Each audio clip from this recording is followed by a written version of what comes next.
Épître de Paul aux Romains, chapitre 14. Faites accueil à celui qui est faible dans la foi, et ne discutez pas sur les opinions. Tel croit pouvoir manger de tout, tel autre qui est faible ne mange que des légumes. Que celui qui mange ne méprise point celui qui ne mange pas, et que celui qui ne mange pas ne juge point celui qui mange, car Dieu l'a accueilli. Qui es-tu, toi qui juges un serviteur d'autrui? S'il se tient debout ou s'il tombe, cela regarde son maître. Mais il se tiendra debout, car le Seigneur a le pouvoir de l'affermir. Tel fait une distinction entre les jours. Tel autre les estime tous égaux.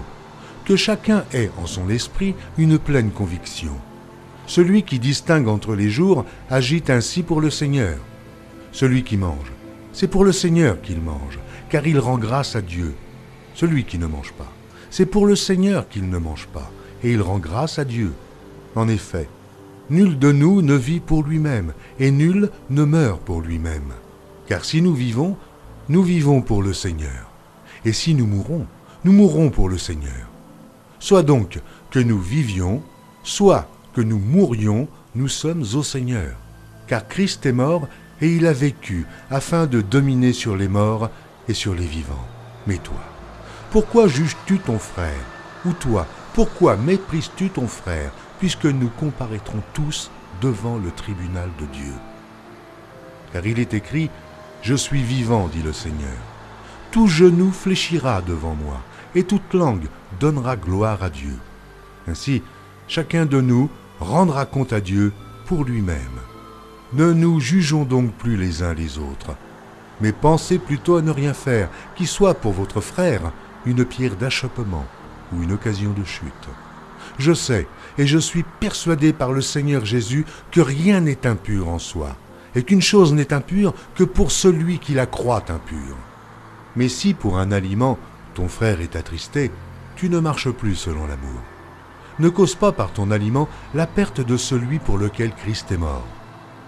Que votre privilège ne soit pas un sujet de calomnie. Car le royaume de Dieu, ce n'est pas le manger et le boire, mais la justice et la paix et la joie par le Saint-Esprit. Celui qui sert Christ de cette manière est agréable à Dieu et approuvé des hommes. Ainsi donc, recherchons ce qui contribue à la paix et à l'édification mutuelle. Pour un aliment, ne détruis pas l'œuvre de Dieu. À la vérité, toutes choses sont pures, mais il est mal à l'homme, quand il mange, de devenir une pierre d'achoppement. Il est bien de ne pas manger de viande, de ne pas boire de vin, et de s'abstenir de ce qui peut être pour ton frère une occasion de chute, de scandale ou de faiblesse. Cette foi que tu as, garde-la pour toi devant Dieu. Heureux celui qui ne se condamne pas lui-même dans ce qu'il approuve. Mais celui qui a des doutes au sujet de ce qu'il mange est condamné parce qu'il n'agit pas par conviction. Tout ce qui n'est pas le produit d'une conviction est péché.